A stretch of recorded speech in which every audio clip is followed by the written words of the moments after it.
La pregunta de quién es siempre me apunta a la persona, ¿no? A la construcción existencial de 40 y casi 9 años. Y, y siempre pienso que es un poco limitada. Intento extender un poco más a qué es Seba Rojo.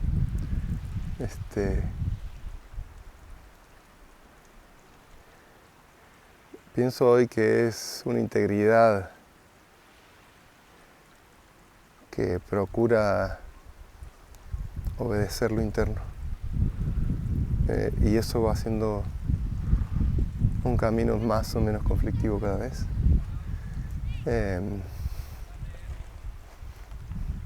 Siempre en un aspecto como en búsqueda, pero en otro aspecto con algunas certezas internas que son como intransables, ¿no?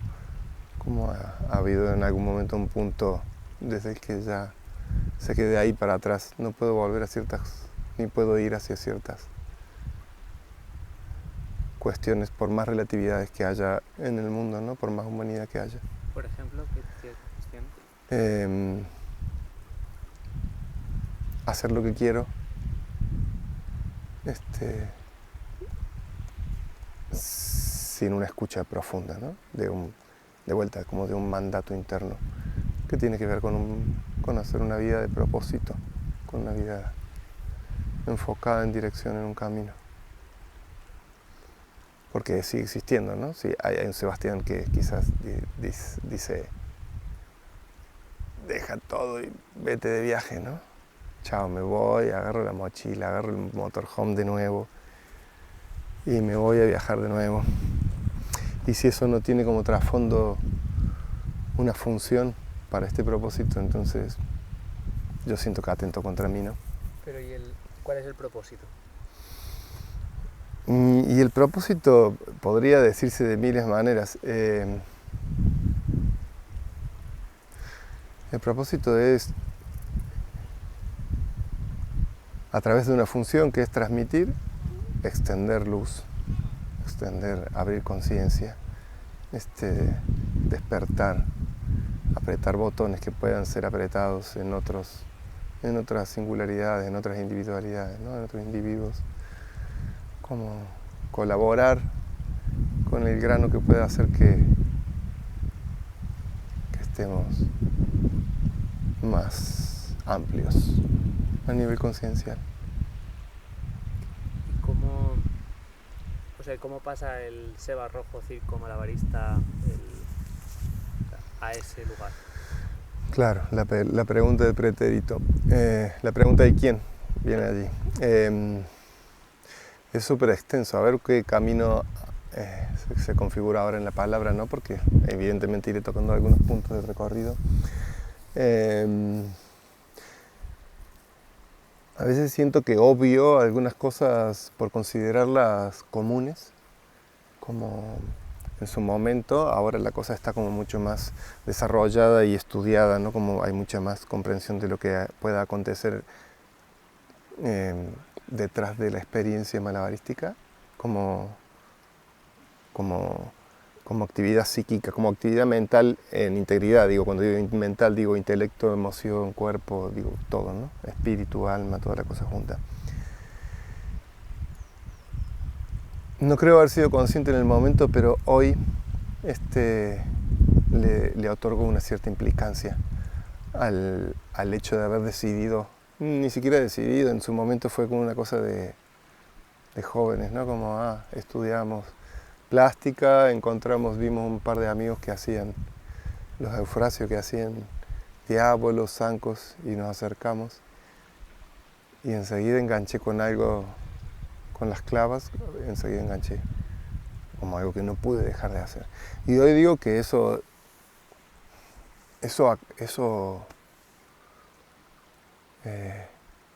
movió, destrabó, tocó, ocasionó algún tipo de, si se quiere, de derrumbe, o de, no sé, digo, derrumbe, podría decir tsunami, ¿no?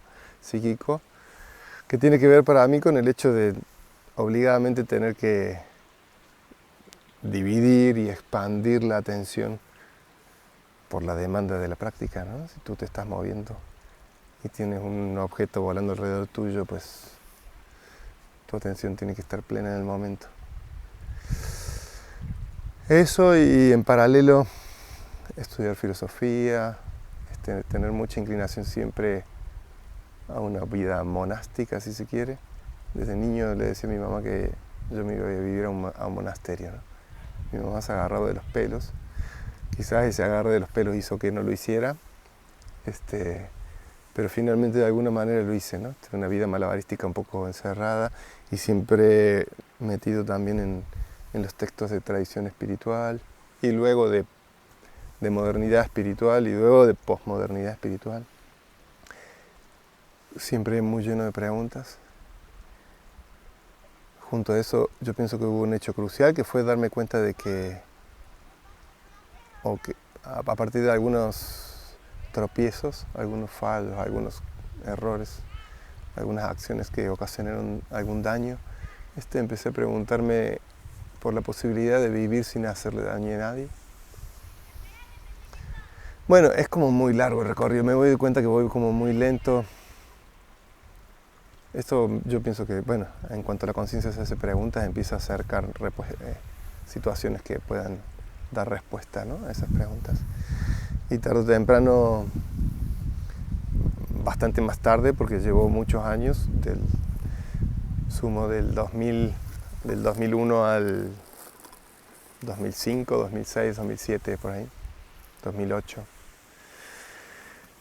En este recorrido de muchas preguntas llegó un momento en el que, con algunas prácticas que estaban movidas por las preguntas, como esto que contaban, ¿no?, como ayunos largos, ayunos secos, y bueno, y otras experiencias, y a la vez, estoy trayendo toda la cosa que un poco las cosas que se van tejiendo en esa historia, la improvisación, la filosofía, la religión, la práctica de introspección, de observación, hicieron que en un momento, no sé, algunas cosas se destrabaran en la psicología, en el psiquismo, y me diera cuenta de que no me había dado cuenta nunca de nada.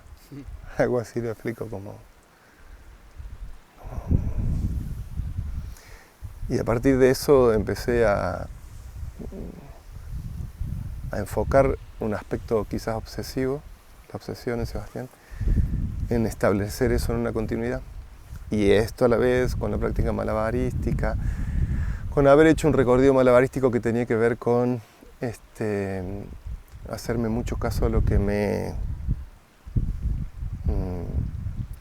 era de lo malabarístico, ¿no?, y no todo.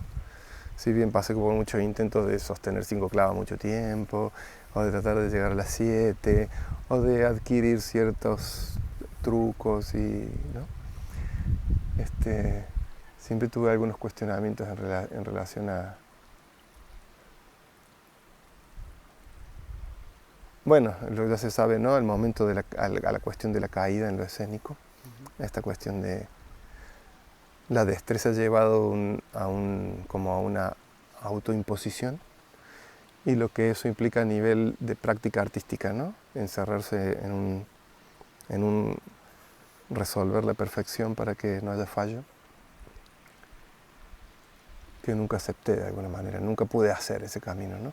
Hasta cuando hacía artes plásticas, cuando estudié artes visuales, algunas de las docentes que aún tengo allí como voces guías, llegaron a decirme: todo muy bien, pero no acabo de ver obra, ¿no? Hay esto que necesita estar cerrado para que el otro entienda, como sin que tú intermedies, y que nunca alcanza a esto que... Nunca pude hacer un número. Los únicos números que pude hacer de circo, de malabares, los hice cuando fui obligado por la situación, porque lo hacía con otros, ¿no? Con el Antu, con Guille, cuando estábamos en el Da Vinci. Bueno, había actos que eran colectivos y obligadamente tenía que cumplir con una rutina, ¿no? Pero hay algo en mi naturaleza que esquiva la rutina, ¿no? Eso que te hablaba un poco hoy. Hace 2 años que estamos parados y yo ya siento que necesito una diversidad de vida, ¿viste? Tener 2 o 3 actividades, poder saltar de una a otra. En cuanto la cosa empieza a encerrarse, definirse, hay algo que entra en crisis dentro, ¿no? Y creo que con lo malabarístico siempre me pasó lo mismo, y entonces el cuestionamiento a la caída, el hecho, bueno, mis colegas del entorno en ese momento era como, bueno, pero se te cae todo el tiempo, ¿no? Estaría bueno que cierres un número. Siempre salía a escena sin tener nada definido. En la revista lo cuento, ¿no?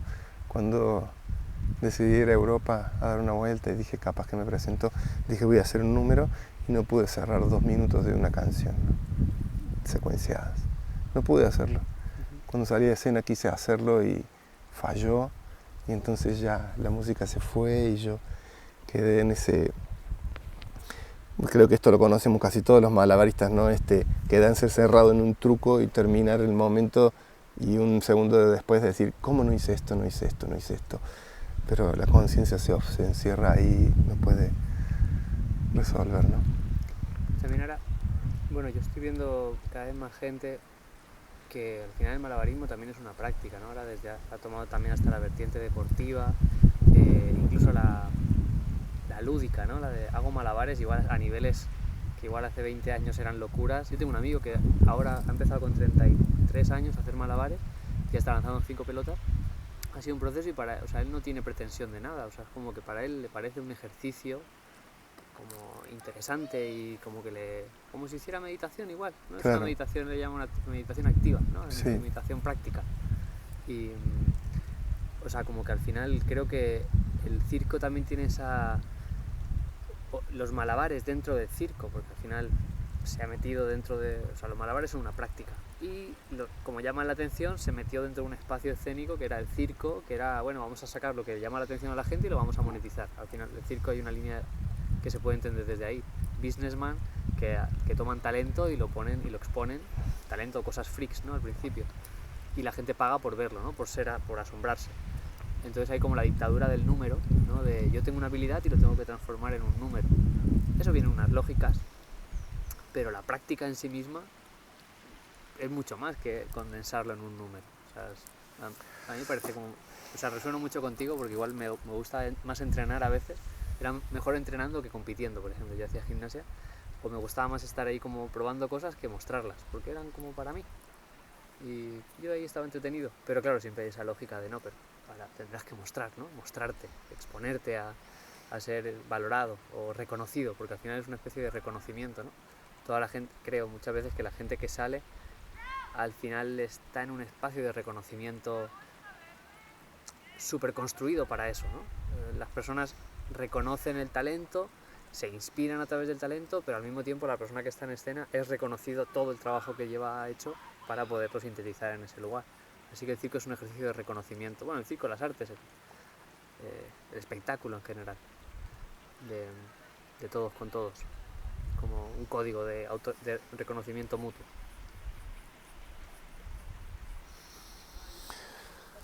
Sí, dijiste la lógica y finalmente son las lógicas, ¿no? Porque entra también la sustentabilidad, entran millones de lógicas, ¿no? Si se quiere, a jugar, pero también algunas a presionar, ¿no? A autopresionar también interna, porque son lógicas internas, ¿no? Nunca está la cosa afuera. La cosa está ahí en cómo lo estás viviendo. Pero sí, en este camino hubo algo, es que esas cosas se conjugaron entre improvisación, y la cuestión que ya estaba despierta en las artes visuales de, bueno, el espacio de práctica artística ya es obra en sí. No es necesario que haya un producto final y demás, ¿no? La revalorización del proceso sobre el proyecto, esto que también tocamos un poquito ayer, ¿no? Como, bueno, ya el mismo elaborar es arte, ¿no? No necesita un producto final. Bueno, las cuestiones de productividad, ya Walter Benjamin, toda la cosa que está cuestionando ahí, una contemporaneidad, me inclinaron me dieron también como el piso para decir, bueno, esto es, y mi intento fue como esto que estás diciendo, como hay algo mucho más vivo en la práctica artística, que de hecho yo encontraba que se moría, que era muy difícil sostenerlo en escena, ¿no? Entonces llegaba a escena y sentía que aquello que yo encontraba vivo en la práctica artística, que tenía que ver con lo meditativo, se cruzaba con la improvisación, con el discurso religioso, de tradición religiosa, a mí se me iba conectando todo. Pero más allá de eso, la experiencia de vivacidad se apagaba en escena, ¿no?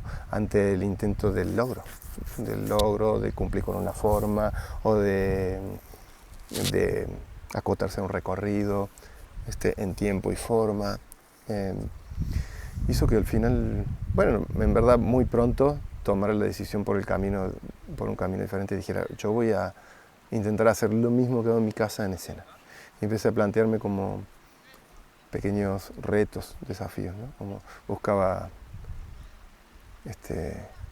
acercar aquella experiencia a ese momento, y como no me era tan fácil empecé a como buscar alterar la conciencia. Entonces, no sé, desde hacer respiración de fuego mucho tiempo o hacer caminatas muy lentas durante 5 minutos en escena, o bueno, buscaba llevar eso, y desde ese lugar el hecho de que se cayera pasó a un segundo plano. A veces en las improvisaciones pasaban las clavas más en el piso que en el aire, ¿no? Digo todo esto para tratar de llegar ahora, porque ese camino fue haciendo que, bueno, que se marcara esto como un reconocimiento, como dices, y ese reconocimiento pidió un maestro, y el maestro también encontró un reconocimiento pero más interno, y encontró como una función. Yo digo siempre que de a poco fui dejando de hacer malabares, porque ya casi no hago malabares. Fui dejando de hacer malabares porque encontré lo que me da el malabar estando sentado, ¿no? Y entonces de alguna manera ya no se me hizo necesario. Empecé a poder vivir en ese estado y ya no se me hizo necesario, fui dejándolo. Pero a la par, durante ese tránsito también el maestro de malabares o el guía, lo que sea, de procesos, empezó a tomar el lugar, empezó a cruzarse e hizo que de alguna manera un rol, una actividad tomara relevancia por sobre la otra en cada presente, ¿no? En cada momento, en cada situación de vida. Fuera mucho más pedido, llamado, solicitado y ofrecido también. Y a la vez eso generaba el sustento, la nutrición sutil que antes la daba la práctica malabarística, ¿no? Entonces empecé a encontrar también en el transmitir, en el habilitar, en el, no sé, acompañar, despertar, pulsar, alumbrar, algo que era para este lado, por más que se estaba haciendo así, para allá, ¿no? Y eso hizo que esa práctica, la de transmisión, empezara a tomar otros ámbitos que no eran solo los malabarísticos, primero dentro de lo escénico y luego público común. Porque un malabarista le decía a un primo que no era malabarista que fuera al seminario que era para malabarista, pero que lo hiciera igual, porque yo aceptaba gente que no hiciera malabares, porque eran seminarios de malabares para no malabaristas o de no malabares para malabaristas, y era siempre un poco poner en crisis, en jaque la propia práctica, autocuestionarse, buscarse, entrar en conflicto interno y darse cuenta de que nunca te dabas cuenta de que estabas allí, y toda esta cosa atravesando siempre, ¿no? Llegar a que aquel que estaba allí transitando ese proceso pudiera en un momento decir, darme cuenta de que me doy cuenta es una acción diferente a darme cuenta. Atender a que estoy atendiendo es necesario para que atender sea una actividad consciente. No alcanza con que yo sepa hoy o tenga el recuerdo de que algunas cosas pasaron, ¿no? Mi atención está únicamente despierta cuando yo estoy atendiendo que tiene que haber algo más por detrás, ¿no? Y ese bueno, a la larga la demanda empezó a llegar desde un público no malabarista cada vez más, y finalmente de pasar una pata a este lado, empecé a tener las patas en los dos lados y empecé a sacar la pata de lo escénico, de lo malabarístico. Y hoy yo digo que estoy como en un proceso muy egoísta, en una existencia muy egoísta, porque en verdad todo lo que hago lo hago para mí, ¿no? En función de que únicamente que realizándolo en mí puedo extenderlos a otros. Así que al final, cuando transmito, lo hago para mí. Cuando haga lo que haga, lo estoy haciendo en función de resolver el siguiente resolver, entre comillas, porque no se resuelve. Uno hace un montón de cosas y después, pues, en un momento acontece, ¿no? Uno prepara, uno se sienta durante 100 días para que en un momento haya meditación, ¿no? Pero sin esos 100 días no puede haber meditación. Y en ese sentido casi todo lo hago, como yo digo, en un egoísmo necesario, ¿no? En un egoísmo sano. El único egoísmo real, digamos, ¿no?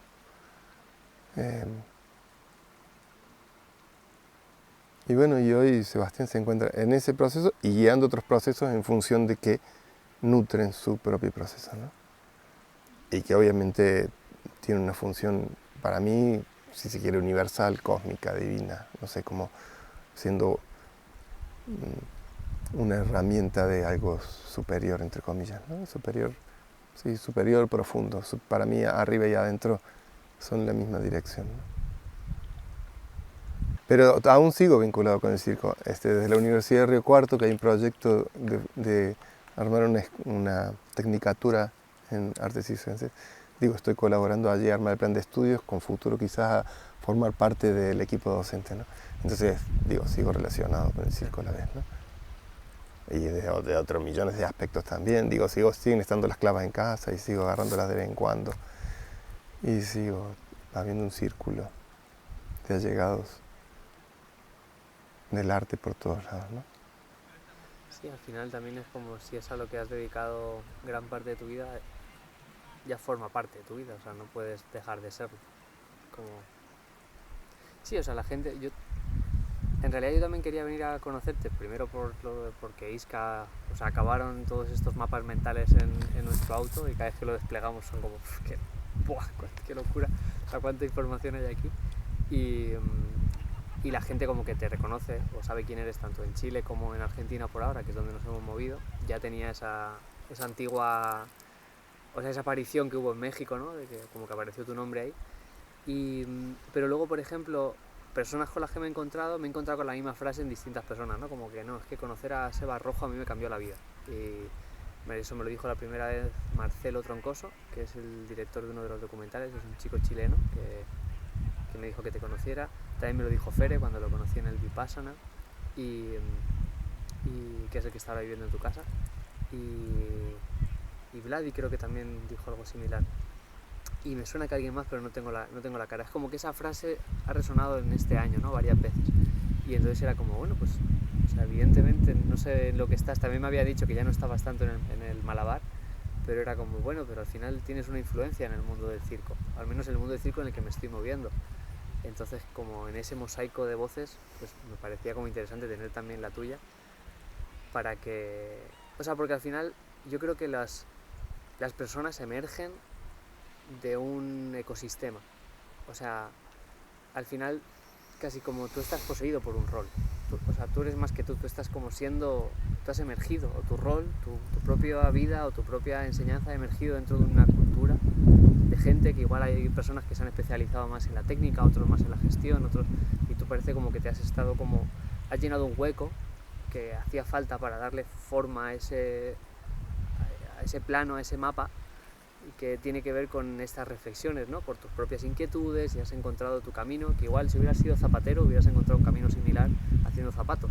Muy probablemente. Pero tu ser está teniendo ha emergido dentro de una cultura, que es justo la que yo estoy mapeando, ¿no? ¿Cuántos tipos de seres emergen, o cómo una cultura, en este caso desde la habilidad humana, el asombro, el entrenamiento ciego en pos de un reconocimiento? Eso todavía estoy viendo que es el circo, no tengo una respuesta, pero sí que me interesa qué tipo de figuras emergen en un sistema que se está creando. Hay cosas que ya están hechas, ¿no? Como, no sé, la política ya está hecha, ¿no? Las ingenierías están como hechas, pero hay un sector, que es el circo, que está en constante redescubrirse, y habiéndose roto la transmisión tradicional, ahora empieza un nuevo circo que está formado por personas que podían haber hecho circo, pero se encontraron con eso, y todos somos como que estamos relevando información unos a otros. Entonces es como que la parte espiritual a mí también como que me faltaba en esto, ¿no? Hay como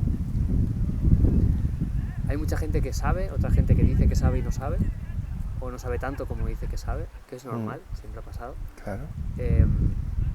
Hemos hablado también un montón, ¿no?, sobre la enseñanza y la transmisión de enseñanza y cómo nos validamos unos a otros, o cómo hay un sistema como las universidades que validan el conocimiento.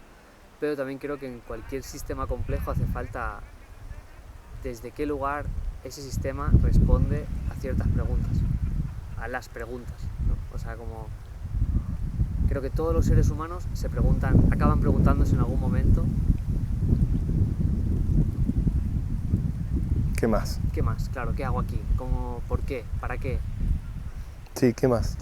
Entonces es como, al final, tu voz que emerge de este sistema es una voz que responde a esas preguntas, no solo por tu bagaje personal, no solo por tu bagaje de lectura, sino también por tu propio bagaje en la práctica, que es el mismo bagaje que otra mucha gente de este sector.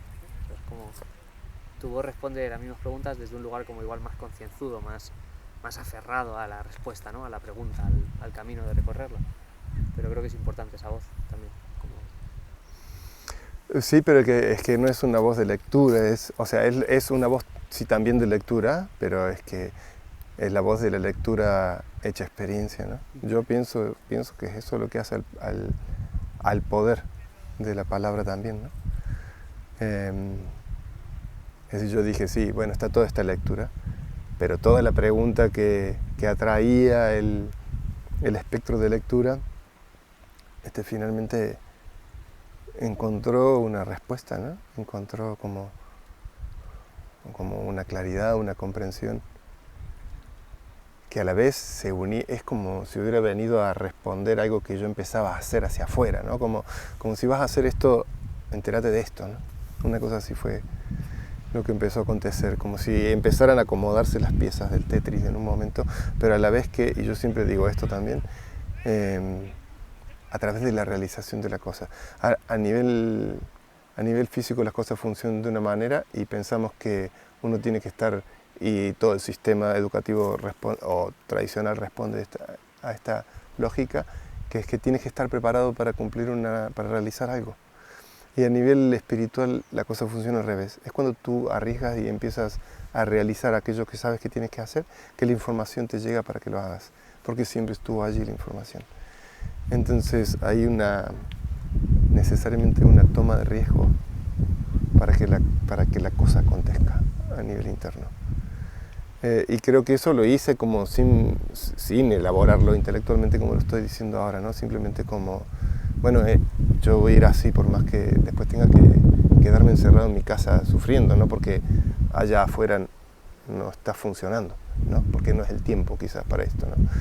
En algún momento, ¿cómo puede que digan eso? En algún momento alguien me dijo, la Tere Dávila, me dijo, es que en ese momento no estábamos preparados para eso. Como el mundo malabarístico no estaba, ¿no? Cuando me lo encontré en diferentes momentos, pero en un momento ella me dijo, hey, a ver, de nuevo volvamos sobre eso, ¿no? Y yo le dije, hey, pero si hace 10 años me dijiste que no, y que es que no estaba preparada la cosa, ¿no?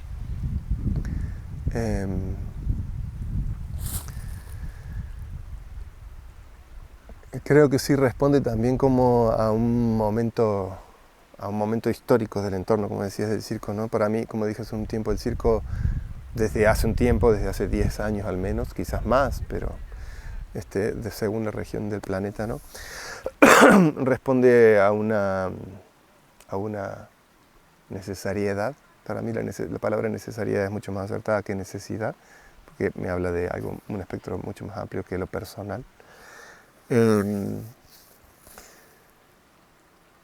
A la necesariedad del autocuestionamiento. La mayoría de las artes ya pasaron por eso hace 3 siglos, ¿no? Se dijeron, bueno, a ver qué es arte, ¿no? Y nació la estética y una rama de la filosofía que cuestionaba la propia práctica artística, y de ahí a las vanguardias y el dadaísmo y salir desnudo, parado sobre una mesa a gritar cosas.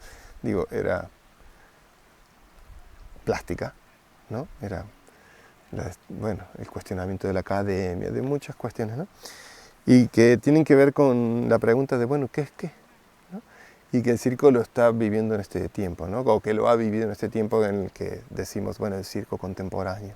versus el circo, que básicamente sigue siendo circo, pero que uno está como respondiendo a las preguntas contemporáneas. Bueno, ¿dónde acaba el límite de, ¿no? Que yo lo digo ahí en la revista también, sí. Si yo me hago capilar, hago botón capilar, ¿es circo o es qué es, digamos, ¿no? Si yo me siento con las clavas en el piso y estoy 5 minutos sentado mirando al público, ¿es malabares o no son malabares? ¿No? ¿Cuáles son los límites para cada cosa?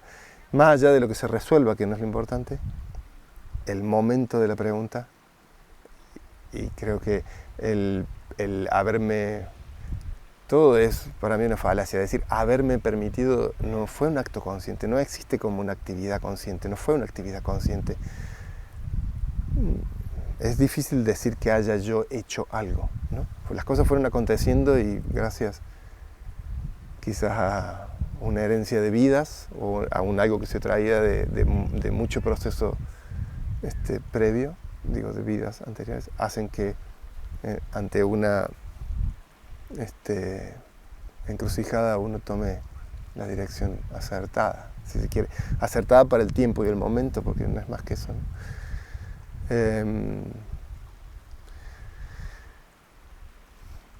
Y a la vez, como, bueno, me imagino que habrá miles de cosas, pero también una estructura psíquica que hacen que tiene la habilidad de poner todo esto en una serie de ejercicios que te habiliten a experimentarlo, ¿no? Y creo que eso tiene que ver con eso que decías, ¿no? Como a mí me cambió la vida, que no es Sebastián Rojo, sino es que es eso, vos dándote cuenta de algo de lo que no te habías dado cuenta nada más.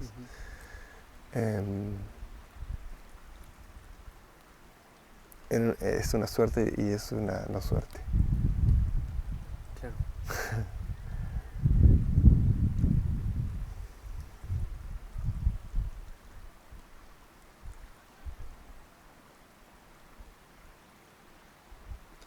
Y me llamó la atención, pero no me acabaste de contar la historia de que estuviste como no sé cuántos días meditando y al final solo había palabras. Eso fue como parte de ese proceso también de, bueno, como de encontrar otras cosas allá de los malabares. Eso fue a posterior de encontrarlo. En la pregunta de, como yo diría como que de alguna manera Sebastián le cambió la vida a Sebastián en un momento y dijo como, esto no lo hice nunca, ¿no? Como, acá estoy. Y de alguna manera me obsesioné en que esto no tuviera desvíos, no tuviera tensiones, o que pudiera sostenerse ante las tensiones de la vida, lo que quieras, del mundo. Y cuando digo del mundo es de lo familiar, de la herencia, de la necesidad de sustento, de los sentidos de pertenencia, es decir, si salgo o no salgo, si estoy con ellos y ellos. Empecé a limpiar el tiempo existencial de Sebastián, de todo lo que hiciera que yo no pudiese estar en un eje que había reconocido en ese momento. Un eje, digo, como en ese momento a mí se me hicieron un cuajo, un montón de cosas que había leído, ¿no? Como desde cosas muy complejas, como, no sé, y aún leyendo después otras, vinieron a responder, ¿no? Como San Juan de la Cruz, o bueno, no importa, pero frases como el maestro Sin le preguntaron qué era el Zen y dijo, y ahí se quedó porque aún el trabajo de mover la lengua y habilitar aquel discurso que se explica implica la posibilidad de que esto se doble, ¿no? Que la cuchara se doble, ¿no? Entonces me empeciné, pues, me encerré. Primero, bueno, esa vez me pasé un mes frente a un lago acampando, como, sí, claro que hacía otras cosas, me cocinaba, prendía un fuego, dormía. Estaba con Euge, que ahora sigue siendo la compa, en ese momento recién conocidos. Y ella habiendo atravesado el proceso y diciendo con qué tarado estoy, ¿no? Que hoy me lo confieso como yo estaba en ese momento y decía, ¿qué estoy haciendo acá con este loco, ¿no? Y habíamos estacionado el motorhome frente a un lago y yo me pasaba de a lo mejor de 14 horas o 16 horas despierto o 18 horas despierto, me pasaba 12 frente al lago sentado, ¿no? Mi único propósito era averiguar, investigar, como aquí hay algo que no conozco y a ver de qué se trata, ¿no? Pero todo, después lo hice también, previo a eso lo hice no tan estricto, no con tanta severidad, pero sí me pasé como medio año. Había algunas frases millones de frases que resonaban en ese proceso, y una había sido, deja que la vida te traiga las cosas, deja de empujar el mundo para que las cosas te lleguen, ¿no? Y entonces, como esto en relación a que había pasado muchos años preguntándome acerca de cómo poder vivir en el mundo sin ocasionar ningún tipo de daño, ¿no? Y ocasionar ningún tipo de daño llegó a la cero intervención, ¿no? Cero intervención al mundo. Entonces todo lo que está cerca mío, finalmente lo he traído yo, ¿no? Pues entonces no lo pulso más para que venga, ¿no? No llamo a mi mamá por teléfono, no llamo a un amigo, tengo ganas de ir a ver a alguien, no voy, espero. Y me quedo acá, no voy a buscar trabajo y me quedo encerrado en mi casa. Claro que si me llamaban en la puerta, me sonaba el teléfono y me decían, che, ¿querés trabajar el fin de semana? Bueno, voy, me lo trae la vida. Y hice un proceso largo solo de esperar y tomar lo que había para hacer según la vida la trajera. ¿Eso qué? ¿Qué aprendiste? Y aprendí mucho de todo lo que estoy diciendo ahora mismo, como aprendí que esto que llamamos ego, que llamamos falso yo, personalidad, este constructo de memoria que reacciona ante cada situación, ante cada hecho. No se para un pájaro ahí y tiene una opinión acerca de eso. Está constantemente moviendo el mundo para identificarse a sí mismo, para sentirse yo, y que no es necesario. Que en verdad la vida empieza a fluir cuando eso se acaba. Cuando eso se acaba. No se acaba nunca en un sentido. Es mi experiencia, ¿no? No es que no hay memoria, ¿no? Estos músculos están llenos de memoria con la que aún se está desarmando, pienso yo, ¿no? Se desarma en el vínculo con Vicente, se desarma en el vínculo con Antonio, se desarma en la relación. Pero sí también construyó también un temperamento, una fuerza para poder estar ante el conflicto de alguna manera distanciado psicológicamente, para poder tomar acciones, decisiones sin estar preso de esa memoria, ¿no? Que a la vez en algunos sentidos y muchas veces es útil, ¿no? Para muchas cosas, está al servicio de, ya pasó a estar al servicio de alguna manera, y no siempre, se sigue fallando millones de veces, ¿no? Se sigue tropezando, pero creo que tiene que ver mucho más con eso, con la claridad de que esto que constantemente tiene esta ansiedad por llamar al mundo para ser reconocido, no es necesario, no es cierto, no es cierto lo que él dice, ¿no? Esta urgencia por mover las cosas todo el tiempo,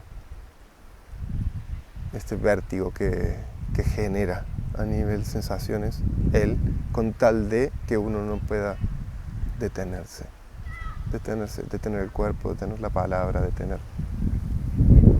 Claro, yo también pienso que en detener como esperar. Porque a veces cuando hablamos de detener es como, y entonces, una profe, la directora de tesis en un momento me dijo, entonces, ¿pero qué? Entonces es una ameba que no hace nada. No se trata de eso. No se trata de detener, es simplemente generar un espacio con la propia memoria, con la propia personalidad, como no estar tejido con la memoria. Yo lo explico así, como no estar siendo eso, como tener claro es vivenciar claramente el hecho de que yo soy algo dentro de este cuerpo, no soy este cuerpo, y claro que estoy interrelacionado con él, y claro que tengo muchas cosas que hacer, entretejido con él, no ni contra ni en él y con él, pero no soy él, ¿no? Es solamente la experiencia. Es como un estado de espera constante, de no respuesta, no, de no reactividad psicológica, psíquica. Eso es detención, en un sentido. Como... O sea, yo por una parte veo que en el mundo contemporáneo parece justo... Se están dando las condiciones para que justo haya una lucha constante de... O sea, es como que se han dado las condiciones para que esos egos estén movilizando el mundo, ¿no? Como parece que el capitalismo dé las oportunidades precisamente para que ese sea lo que mueve el mundo. Sí. O sea, antes el mundo igual se movía por otros términos, no sé tanto de historia, ¿no? Pero el sistema feudal se movía en otros términos, quizás los tiempos eran mucho más relajados, antes tenían más vacaciones, o sea, como cualquier campesino disfrutaba más, trabajaba menos que ahora parece que todos tengamos la responsabilidad autoimpuesta de cambiar el mundo, o sea, de aportar algo al mundo, pero de una manera como desde el trabajo, desde la modificación de los paisajes, de los recursos o de las ideas, ¿no? Todos tenemos el decreto autoimpuesto, pero asumido y aceptado, de que tenemos que cambiar la sociedad, tenemos que producir, mejorar, innovar, inventar. Cuánta presión, ¿no? Es un montón de presión al final, sí. Un montón. Claro. Pero hay una periferia, Yuri Lotman habla de semiosferas, en el sentido de como cada esfera de conocimiento, hace una analogía entre la atmósfera y cada esfera de conocimiento, ¿no? Y él dice que el conocimiento que ahora está en el centro, que está cristalizado y que rige la lógica de la esfera, en verdad se originó y se origina siempre en la periferia donde está el límite y donde existe la relación con el resto de las esferas, ¿no? Y hay en la periferia hoy, que ya no está en la periferia, pero si uno mira a nivel masa, sí está muy en la periferia aún, aún un cuestionamiento a estas lógicas, ¿no? De la lógica de la productividad y del bueno, esto que estuviste diciendo, ¿no? De la necesidad de... para mí es como de ocupar un lugar en la foto, ¿no? Sí. Claro, y todos a la vez, ese es el drama, ¿no? Al final, de todos, como... Esa es una parte del discurso hoy.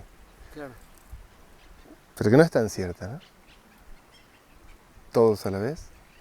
No, digo, a mí no sé bien a qué te refieres, acá quizás estoy... de alguna manera, parte del discurso que presiona a la carrera por ocupar el lugar en la foto, ha adoptado la idea o la ideología de que esto es por el bien común, ¿no? Mentira. Estamos en esta cosa de... Yo siempre digo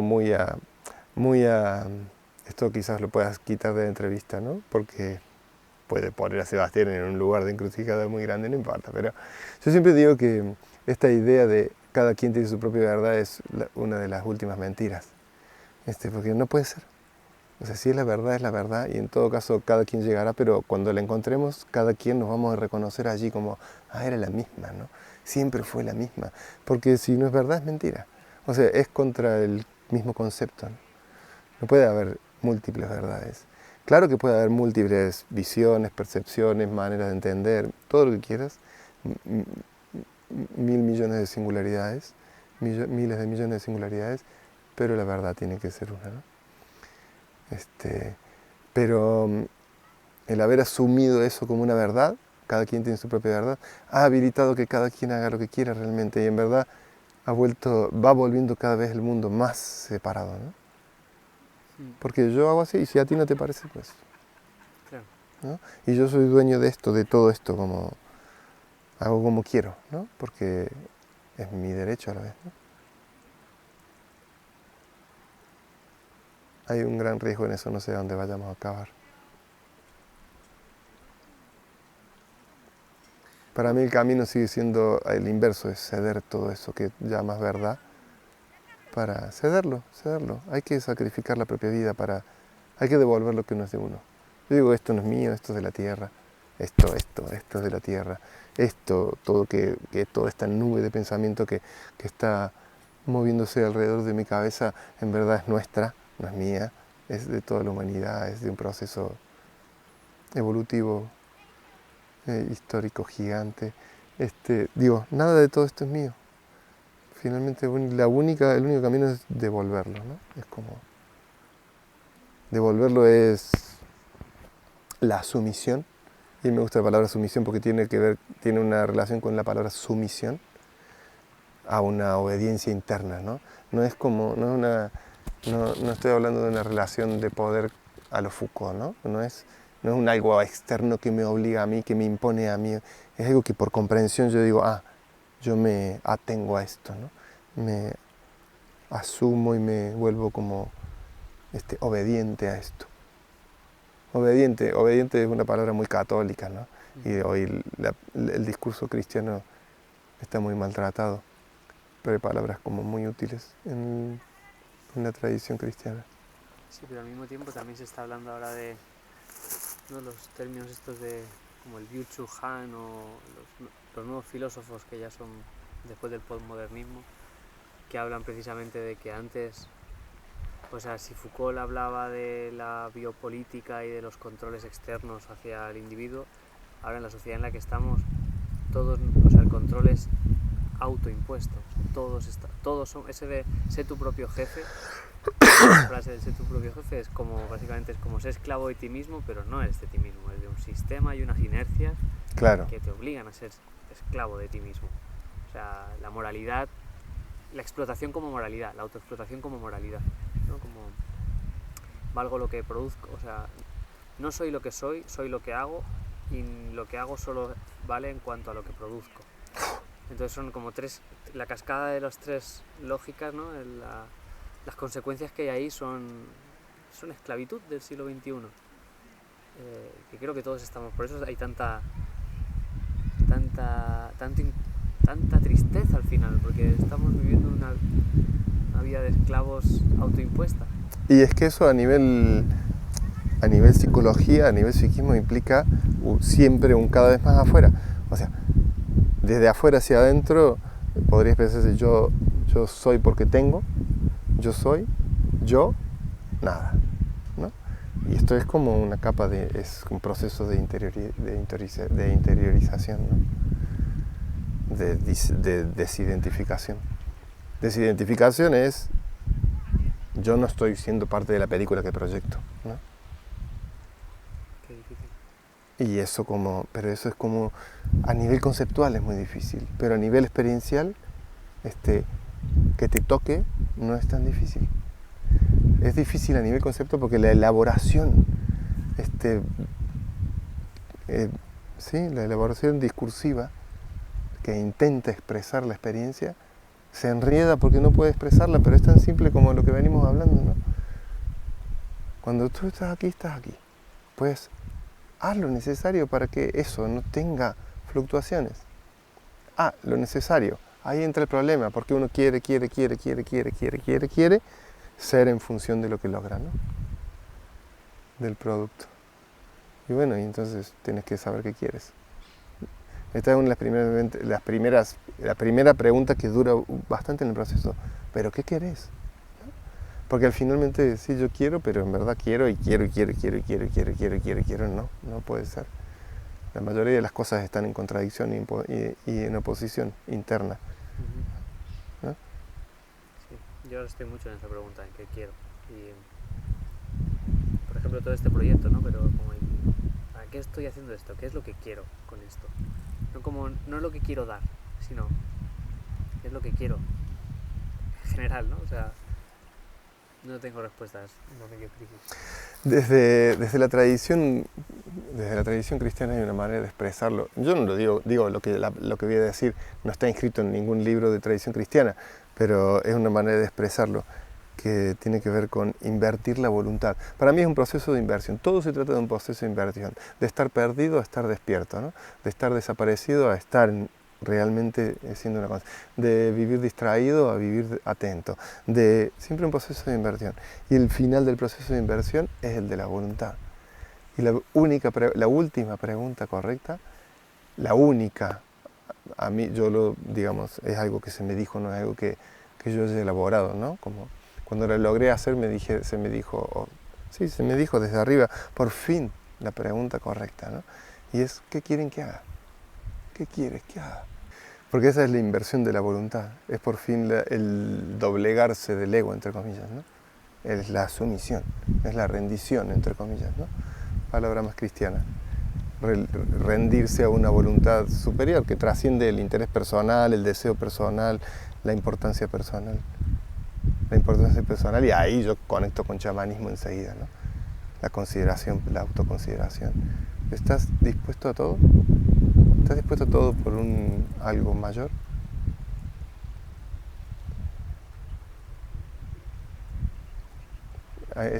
Para mí a eso apunta la palabra determinación, que es muy usada hoy, ¿no? Traída de Oriente, de budismo y demás. La determinación habla de más vale que todos se mueran antes porque yo voy a ir hasta el final, ¿no? Que todos abandonen la carrera porque si no yo me voy a morir en el camino, ¿no? Porque voy hasta el fin en esto. Y a eso me refería también como que hubo un momento en que hubo un punto que por más crisis que haya y más a veces lucha interna lucha interna digo como hastío, pereza, duda, la inclinación al abandono, ya como que pueden aparecer en diferentes momentos del proceso. Hay algo de fondo que no me deja, como que yo sé que voy a seguir igual. Pese a todo, digamos, que mi familia lo sabe, ¿no? Euge lo sabe. Es como fue un acuerdo desde el inicio, como esto es, y todo va en torno a eso. Tiene que ir, tenemos que lograr que vaya en torno a eso, en torno a algo que es y hace mucho más allá de nosotros como individualidad, y en eso entra de nuevo todo, ¿no? No es porque a nosotros nos viene bien, porque nos conviene, porque nos es útil, porque tal, por todo. Siempre hay un espectro más amplio, ¿no? De observación.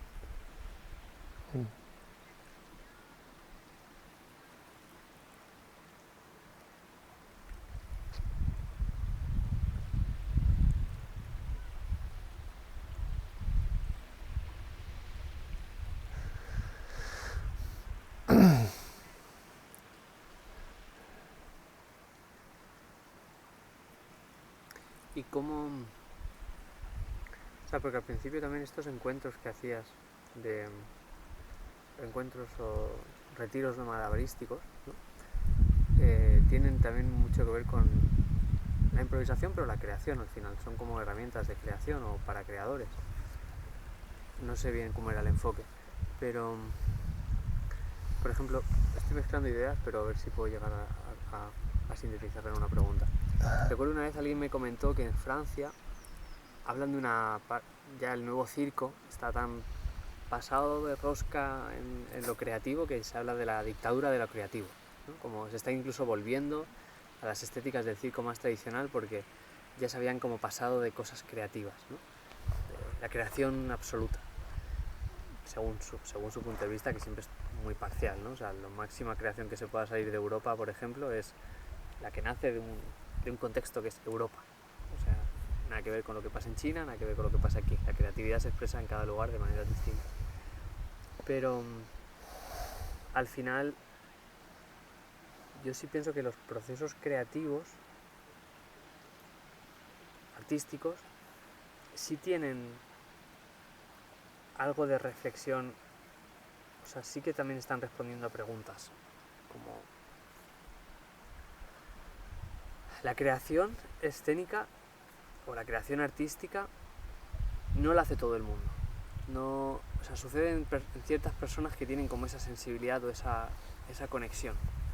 Entonces, mi pregunta tiene que ver al final con tú que has estado sosteniendo estos espacios, con ese tipo de personas que probablemente vienen buscando herramientas o situaciones que les desbloqueen procesos creativos, que les ayuden a estar presentes en otros procesos de otra forma.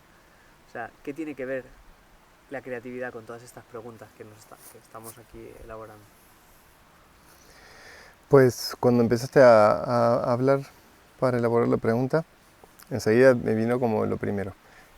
Ya voy a volver sobre otros puntos que van aportando, pero primero se hace necesario para mí diferenciar, ¿no? entre creación, porque creación, cuando nombramos la palabra creación en contraposición a creatividad o el solo hecho de decir creatividad no nos pone en el mismo lugar que la palabra creación. Creación, enseguida, el mapa discursivo la acerca más a composición, a construcción, a elaboración es decir, a un proceso que tiene que ver con, habiendo recogido todos estos elementos, cerrar un discurso, ¿no? Un libro, un acto escénico, lo que fuese, una pintura, que tienen que ver mucho más, de nuevo, con lo compositivo, con lo constructivo, ¿no? Con estas herramientas yo construyo esto, desde los colores, la luz, o la palabra, la vibración, los tiempos, lo que sea, ¿no? Entonces, en ese contexto, la palabra creación para mí está muy desvirtuada o mal usada, si se quiere. Usaría palabras como composición, construcción, elaboración, lo que fuese. Creación para mí está mucho más ligada a creatividad, a crear, y para mí tiene que ver con creatividad, con la capacidad, la cualidad, tiene que ver con un estado de tránsito de las situaciones. Y de vuelta, volvemos sobre todo, ¿no? El estado de creatividad es el estado casi de luz divina, no sé, como de vaciamiento completo, porque para que la creatividad a mí me habla necesariamente de algo nuevo, ¿no? Porque si es algo que ya está hecho, pues no estoy creando nada, no estoy haciendo o una copia o otra versión de aquello, pero hay un algo antes que necesariamente no me viene la palabra, pero hace que no sea creado, ¿no? Lo creado me implica algo nuevo, hace que necesariamente de alguna manera no puede salir al menos de mi consciente, ¿no? Porque mi consciente está formado por mi consciente y mi inconsciente. Está formado de alguna manera con toda mi experiencia, y mi experiencia es toda pasada, y si es pasada ya está hecha. Tengo que lograr habitar este momento en un estado psicológico que tiene una relación con lo creativo, la creatividad, una conexión con algo más, si se quiere, que trascienda, ¿no? Aquello que ya fue y que por tanto va a ser una repetición en el caso en que llegue a este momento. Claro, cuando me paré en este lugar y venía de todo esto y estaba a la vez como ahí en la cresta de la ola de eso, como flasheando entre comillas, me volví como un purista de la cosa, ¿no? Como no, la cosa es esto y nada más, no vale la pena repetir un truco dos veces, no vale la pena que yo elija, tome decisiones, tome elecciones, no, lo único que puedo hacer es configurar un campo de posibilidades que me van a acompañar el momento, ¿no? Es decir, posibilidades es, no sé, más clavas, menos clavas, una serie de alteraciones que puedo prever como para que a mí para que a mí no me dejen justamente caer en este estado de no creatividad, si se quiere. Pero a la larga fui entendiendo que una cosa no necesariamente era excluyente de la otra, esa era la palabra, ¿no? Finalmente pueden ser aún convivir, pero pueden ser partes separadas en tiempo y forma de un proceso común, ¿no? Como puede haber un momento de creatividad en el que yo encuentro los elementos con los que al final voy a construir un discurso, y habrá un grado de, y yo tendré que ver en función de cómo quiero vivir, cuánto este proceso de construcción, de determinación, de definición, de cerrar algo, me implica a mí perder un contacto con aquello que me vivifica, ¿no? Y eso ya es una decisión en la que no, digo, yo tengo mi decisión tomada, ¿no? A mí aquella parte del proceso casi que no me interesa, pero pude flexibilizarlo en mi actividad y poder empezar a guiar ambos momentos de situación, ¿no? El momento del proceso creativo en el que uno se autocuestiona, y en ese autocuestionamiento empieza como a correr cosas hasta empezar como, bueno, vaciar un poco el territorio de aquello con lo que todo el tiempo me tropiezo y que siempre está dando el mismo tipo de respuestas, para que esos espacios vacíos puedan ser llenados con algo que hasta hoy desconozco, ¿no? O que no había tocado. Y luego con eso sí puedo más o menos ir cerrando algo que comunicar, que expresar. Finalmente, bueno, es un espacio finalmente de responsabilidad también, ¿no? El escénico, un espacio de poder, de influencia, de un montón de cosas, ¿no? Y en ese sentido, pues, bueno, eso, no sé si responde.